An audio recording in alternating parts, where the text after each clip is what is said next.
बोधूराम सैनी की हत्या के प्रकरण में 2-3 दिन से एक नई कड़ी सामने आ रही थी।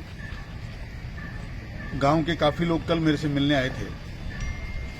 एक बावरी जाति का व्यक्ति है जिसको मैं बचपन से पहचानता हूं, मूलाराम उसका नाम है। वो गूंगा है, वो बहरा है, ना बोल सकता है ना सुन सकता है।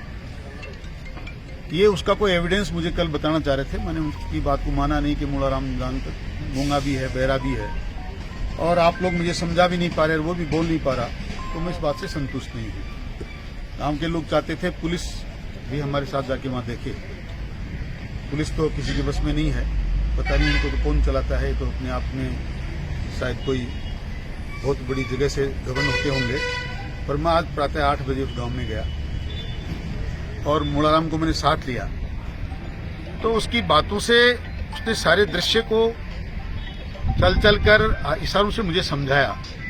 उसने बताया सारे जगह मैं इस पर्टिकुलर जगह पे बैठा था, मेरे सामने 4 लोग शराब पी रहे थे, और मैंने देखा कि वो 3 लोग एक ही व्यक्ति को ज्यादा बार तलब शराब पिला रहे हैं। रात का समय था, और रात को चौकीदारी का काम करता है। मूलाराम का पिता भी करता था, और ये भी दोनों भाई बचपन से पशुओं की खेती की रखवाली पशु से करते हैं, और इसके एवज में गांव के लोग उसको कुछ अनाज देते हैं। ऐसा ही बरसों से करते आ रहे हैं। हमारे खेत में भी ऐसा इन्होंने किया है, गांव के लोगों के साथ भी करते हैं। तो मैंने पूछा रात को ऐसे कैसे दिख सकता है, तो ये बात उसने या तो 13 थी या 14 थी, अमावस थी, 3 दिन में से एक दिन था, क्योंकि पूर्णिमा थी। क्योंकि वो टाइम बता रहा है 5, 5, 10, 2, 12 और 12:30।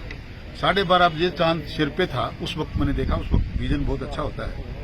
तो उन्होंने एक आदमी को ज्यादा शराब पीने की कोशिश करी, और फिर उसको वहां से पकड़ के और कोई दूसरी जगह एक पेड़ के नीचे ले गए, जहां ये पहले से ही बता रहा था कि वहां कट्टे बिछे हुए, हमको वहां कट्टे बिछे हुए मिले। इस पे लिटाया, उस आदमी का मैंने देखा मुंह बांध दिया कस के, ताकि उसको सांस न आए, और वो ऐसा करके वापस उसी जगह पे आ गए जहां शराब पी रहे थे। उन्होंने वहां एक पानी की होद सी बनी हुई है, एक हैंडपंप है, वहां उन्होंने फिर हाथ मुंह धोया, पानी पिया, और 15-20 मिनट का इंतजार करने के बाद वो ये वेट कर रहे होंगे कि उसकी सांस बंद हो जाए। वो वापस उस जगह पे गए, किसी बोरे में या किसी कपड़े में उसको डाल के बांधा, और तीनों ने मिलकर उसको उठाया।